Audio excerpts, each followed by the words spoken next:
Hello good morning to everyone. Welcome back to my channel ड्यूअर cracker. जैसे कि आप सभी को पता है, हम चैप्टर नंबर 5 स्टार्ट कर चुके हैं एनसीईआरटी का, क्लास 9th का। और हमारे जो टॉपिक्स बचे हैं mitochondria, plastids, vacuoles and cell division, ये टॉपिक्स रहते हैं। इसके अलावा हमने लाइजोसोम तक कंप्लीट कर लिया है। चलिए हम स्टार्ट करते हैं माइटोकॉन्ड्रिया के बारे में। माइटोकॉन्ड्रिया के बारे में एनसीईआरटी हमें क्या कहती है? Mitochondria are known as the power house of the cell. ये इंपॉर्टेंट क्वेश्चन है, यहाँ से क्वेश्चन फॉर्म होगा, which cell organelle is known as the power house of the cell. कि कौन सी ऑर्गेनेल को, कौन सी अंगक कोशिका को हम पावर हाउस, बिजली घर या ऊर्जा घर कहते हैं? तो दैट इज माइटोकॉन्ड्रिया। हम माइटोकॉन्ड्रिया को बिजली घर कहते हैं, power house of the cell. Mitochondria have two membrane coverings.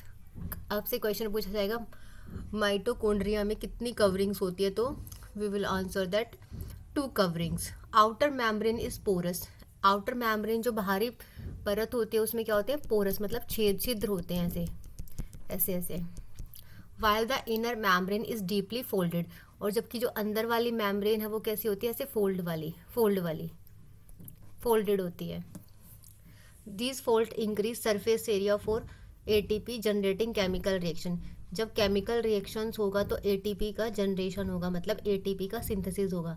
ATP means adenosine triphosphate, that is adenosine triphosphate. देखो ये लिखी हुई, ये क्या होती है? एडिनोसाइन ट्राइफॉस्फेट जो केमिकल एक्टिविटीज़ होगी हमारी लाइफ के लिए, जो किसके द्वारा रिलीज़ होगी? माइटोकॉन्ड्रिया के द्वारा। जो भी केमिकल एक्टिविटीज़ की जाएगी वो किसकी फॉर्म में होती है? वो एटीपी की फॉर्म में होती है, एटीपी मॉलिक्यूल्स की फॉर्म में। एटीपी को, एडिनोसाइन ट्राइफॉस्फेट को हम एनर्जी बोलते हैं, is known as the energy currency of the cell.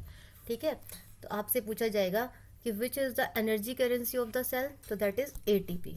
ठीक है, सेकेंड क्वेश्चन हमारा यहाँ से फॉर्म होगा कि किसको हम एनर्जी करेंसी बोलते हैं, तो दैट इज ये हमारा क्वेश्चन नंबर 2। इसकी फुल फॉर्म हमें पता होनी चाहिए। एडिनोसाइन ट्राइफॉस्फेट होता है और it is also known as the energy currency of the cell. The body use energy stored in ATP for making new chemical compounds and for mechanical work.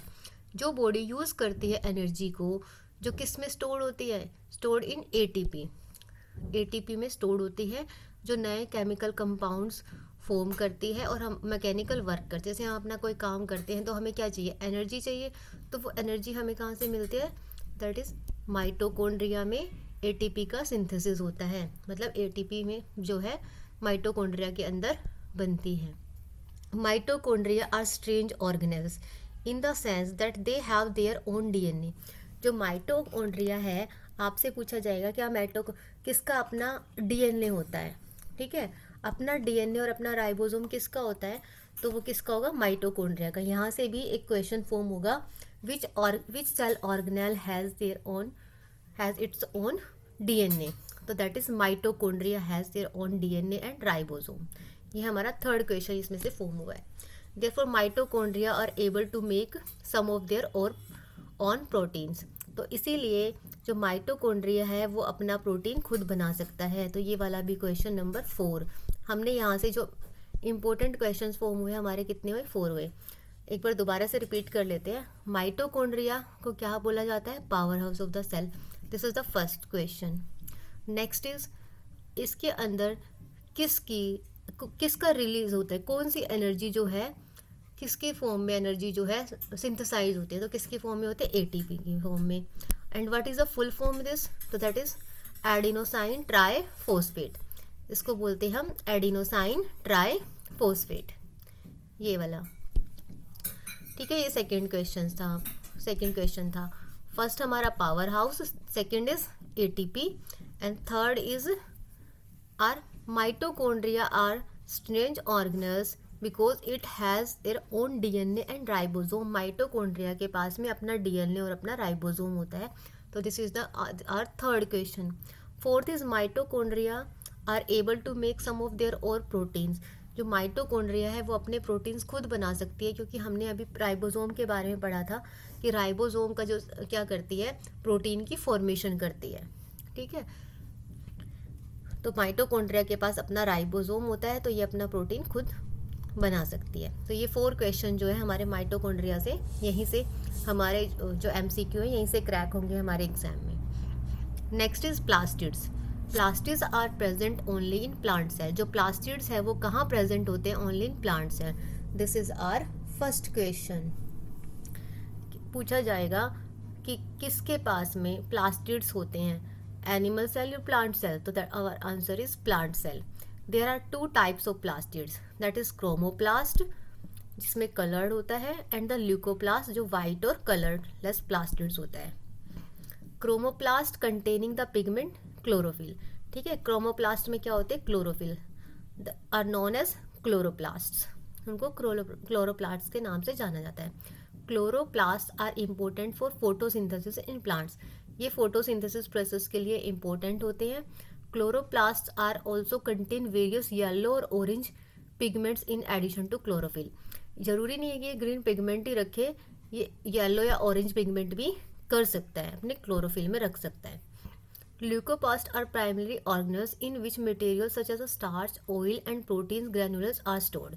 यहाँ से question form होगा कि जो leucoplast है वो एक ऐसी ऑर्गेनेल है जिसमें स्टार्च का, ऑयल का और प्रोटीन ग्रैन्यूल जो है क्या होते हैं, स्टोर किए जा सकते हैं।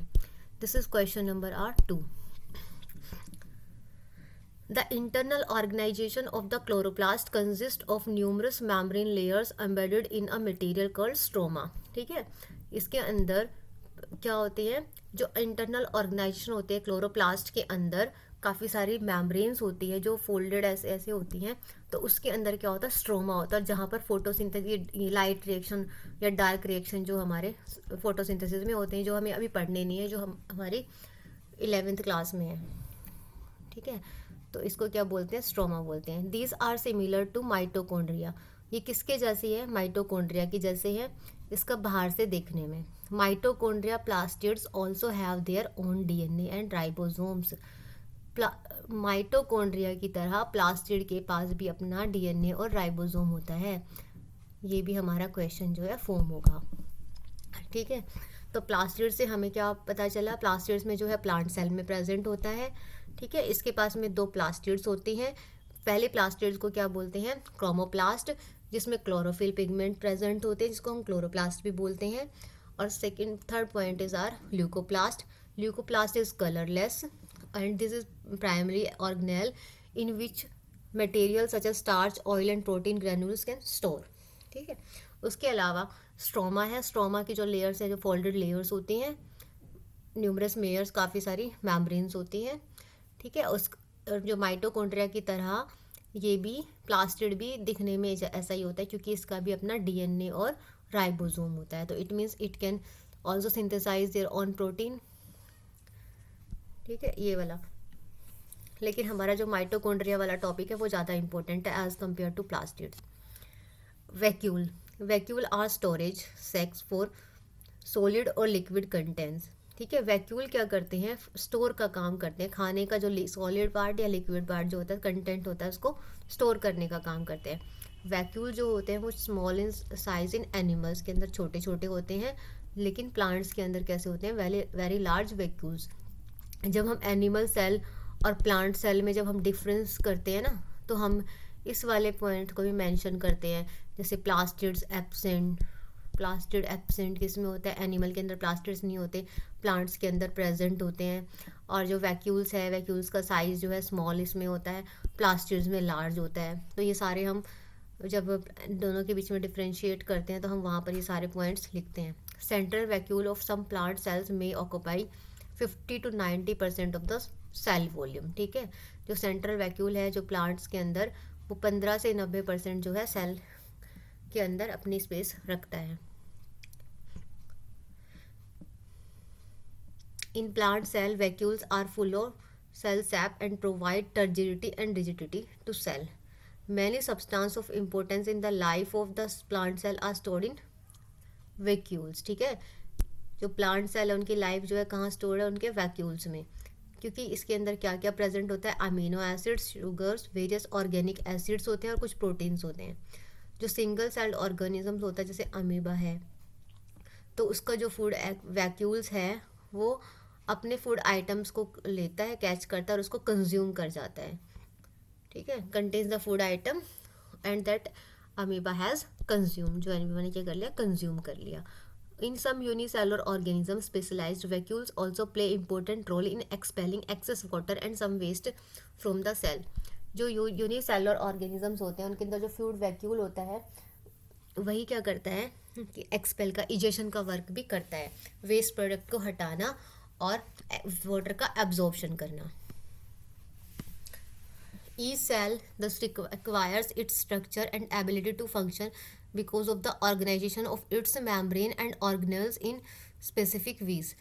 जो हर एक सेल है उसका अपना कोई ना कोई स्ट्रक्चर है और वो कोई ना कोई फंक्शन जो है परफॉर्म करता है, क्योंकि जो ऑर्गेनाइजेशन है उसकी मेम्ब्रेन और ऑर्गेनेल्स हैं वो क्या करती हैं, ऑर्गेनेल जो है कुछ अपना काम करती है। हर ऑर्गेनेल्स का अलग अलग स्ट्रक्चर होता है और उनका अलग अलग फंक्शन होता है। The cell has a basic structure organization, ठीक है, जो सेल है वो हमारी क्या है, स्ट्रक्चर और फंक्शनल यूनिट है basic. This helps to the cell to perform functions like respiration, जो ऑर्गेनल्स होते हैं वो रेस्पिरेशन में, ऑब्टेनिंग न्यूट्रिशंस में, क्लियरिंग ऑफ वेस्ट मटेरियल और फॉर्मिंग न्यू प्रोटीन्स में, ठीक है। जो सेल ऑर्गेनल यानी कि वैक्यूल है वो इन सब में हेल्प करता है। Thus the cell is a fundamental structure unit of life organism, तो इसीलिए क्या है, सेल फंडामेंटल यूनिट है, क्योंकि सेल की जो ऑर्गेनेल्स है ये सारा काम करती है जो हमारी बॉडी के लिए इम्पोर्टेंट है। It is also the basic functional unit of life, इसीलिए ये क्या है, स्ट्रक्चरल भी है और फंक्शनल भी है। अगर आपको थियोरेटिकल टाइप में आंसर लिखना होता तो आप यहीं से लिखते, क्योंकि ये सारे फंक्शंस परफॉर्म करती है, रेस्पिरेशन का भी, न्यूट्रिशन को भी लेती है, वेस्ट को भी निकालती है और नए प्रोटीन का भी सिंथेसाइज करती है, एनर्जी फॉर्मेशन भी करती है, सुसाइडल बैग भी करती है, कंटेन करती है, power house of the cell भी है। तो सारे फंक्शंस कहाँ हो रहे हैं, सेल के अंदर ही होते हैं जो बॉडी को परफॉर्म करते हैं, उसके अकॉर्डिंग हमारी बॉडी क्या करती है, परफॉर्म करती है। तो इसीलिए इस चैप्टर का नेम है सेल जो है वो फंडामेंटल स्ट्रक्चर ऑफ लाइफ है और फंक्शनल यूनिट भी है। Cell division, our last topic is cell division. New cells are found in organisms, ठीक है, ऑर्गेनिजम्स के अंदर नए सेल बनते हैं, ग्रो होते हैं और रिप्लेस करते हैं पुराने वालों को, वो डेड और जो इंजर्ड सेल्स होते हैं। इसका मतलब ये है कि हम हर दिन एक नए ऑर्गेनिजम्स की तरह हर सेकंड, हर पल में हम एक नया ऑर्गेनिज्म बनते हैं, हम कभी भी ओल्ड नहीं होते, क्योंकि हमारे अंदर जो हमारे सेल्स हैं, अभी हमने चैप्टर के अंदर पढ़ा है कि जो हमारे सेल्स हैं वो क्या है, हमारी बेसिक फंक्शनल और स्ट्रक्चर यूनिट है, वही हमारा स्ट्रक्चर बना रही है। तो इसका मतलब क्या है कि हम हर पल एक नया ऑर्गेनिज्म बन रहे हैं, क्योंकि कभी हमारे अंदर पुराने वाला सेल है वो ब्रेक डाउन हो रहा है, डेड हो रहा है, इंजर्ड हो रहा है, तो उसको लाइसोसोम्स क्या करती हैं, इंगल्फ करती हैं। तो इस तरह से जो सेल डिवीज़न है ये होती रहती है। जैसे कि हमने सेल थ्योरी में पढ़ा था कि सेल जो है, सेल की फॉर्मेशन किससे होती है, प्री एग्जिस्टिंग सेल से होती है, ठीक है। तो अब the process by which new cells are made is called cell division. तो उस प्रोसेस का नाम क्या रखा गया, that is known as cell division. Suppose करो दिस इज, अगर एक सेल है, ठीक है, एक सेल होगा, वो सेल, उसका साइज़ जो है एक लिमिटेड ग्रोथ तक होता है, ऐसा नहीं है। जैसे सपोज करो एक बैलून है, ठीक है, हमने बैलून के अंदर क्या किया, बैलून के अंदर हमने एयर फिल की, ये बैलून था हमारे पास में, ठीक है। अब हमने इसके अंदर एयर फिल की, सपोज करो ये बैलून ऐसा हो गया। अब इसके अंदर एक न्यूक्लियस मान लिया हमने, यहाँ पर भी एक न्यूक्लियस है। जब इसका साइज़ बढ़ जाएगा, एक लिमिटेड साइज़ तक बढ़ सकता है, तो फिर ये क्या होना, इसका जो न्यूक्लियस है वो क्या होना लग जाएगा, डिवाइड होना लग जाएगा, दो टुकड़ों में बंटना शुरू हो जाएगा। फिर उसके बाद में जब इसका साइज़ और बढ़ जाएगा तो ये एक यहाँ पर चला जाएगा और एक यहाँ। तो इसका मतलब कि पहले अगर बैलून ऐसा था, एक बैलून की तरह हम देख रहे हैं कि अगर एक बैलून का साइज़ अगर बढ़ जाता है तो वो क्या हो जाता है, बर्स्ट हो जाता है, ठीक है, बैलून के।